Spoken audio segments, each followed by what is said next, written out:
ენერგორესურსების სწორი და ეკონომიური გამოყენება ჩვენს ყოველდღიურ ცხოვრებაზე მნიშვნელოვან დადებით გავლენას ახდენს.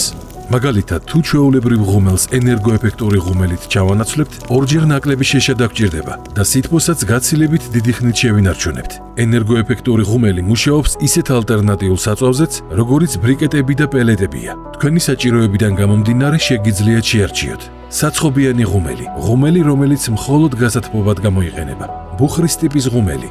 ენერგოეფექტური ღუმელი ამცირებს შიდა ჰაერის დაბინძურების ხარისხს, რაც იმას ნიშნავს, რომ უნებელია ადამიანის ჯანმრთელობისთვის. თანადაფინანსების პროგრამის ფარგლებში ენერგოეფექტური ღუმელების შესაძენად მოსახლეობას ღუმელის ღირებულების 50%, არა უმეტეს 300 ლარი სახელმწიფოს მიერ დაუფინანსდება. ენერგოეფექტური ღუმელის შესაძენად აირჩიეთ სასურველი ღუმელი, შეარჩიეთ პროგრამაში ჩართული მწარმოებელი ან მიმწოდებელი, შეავსეთ თანადაფინანსების განაცხადი, წარადგინეთ თქვენი პირადობის მოწმობა ან ასლი, გადაიხადეთ თანამონაწილეობის თანხა, რომელიც შესაძლოა იყოს ასევე განმადება.